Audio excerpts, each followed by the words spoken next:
in the job market out there, because far too many people are unfortunately still hurting. Well, I want to come back to you in a few moments and pick up something that really did stimulate the American economy, not directly on tax policy, but something that was very, very important, and we'll just let people kind of be curious about what it was that created the highest monthly volume of automobile sales in the most recent years. But Mr. Kagen, we were talking earlier about some of these 8 principal things, and I know that you wanted to pick up another one. We started talking about the making work pay tax credit, the $400, $800 per person and family.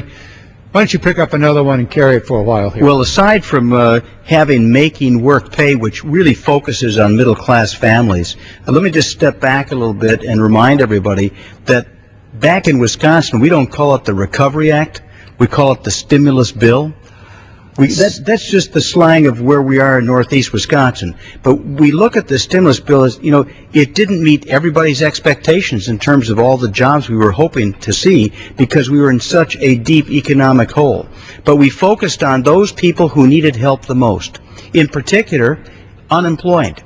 Now, today in northeast Wisconsin, there are about 35,000 people who are underemployed and unemployed. They're looking for work. We're hard-working people. Give us a level playing field. We can compete and outwork with anybody anywhere in the world. For unemployed workers, immediately, the Recovery Act gave $25 a week in additional spending power to help them get through the week.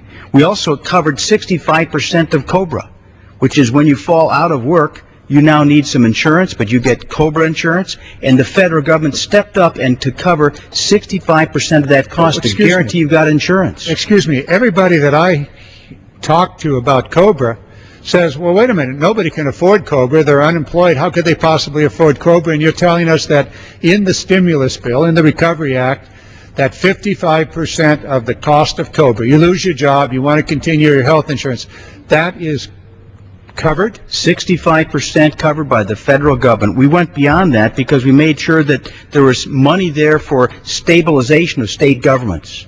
So we helped the states to stabilize their state governments, helped unemployed, and made sure that people had their own money they earned in their own pockets. You know, the old idea is you've earned the money, it ought to be yours, keep it in your pocket, you're going to be a better investor of that revenue than the federal government. Well, we've done that. We also did it for students in the American Opportunity Credit Act, where we gave up to $2,500 back to the parent or parents or to the student for their educational expenses. Well, that's a very important one. All of the economists that look to the future of this nation and our ability to compete say that we have to have a well-educated workforce. And so in the stimulus bill, there's a $2,500 tax credit for the family or for the student. That wasn't in the stimulus bill. That was in the American Opportunity Act. In the stimulus bill for students, we had tax credits of up to $2,500 for 25,000 students in my district.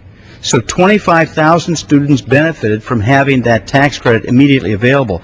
We also increased the Pell Grant amounts up to $5,350 in the stimulus bill. Stafford loans were increased to $2,000. So we made it possible for students who want to move up to have that higher education become more affordable. The best time to be in college or technical school is during an economic slowdown or a recession, because then when the jobs are available, you will have moved up and can step out into a higher payment level.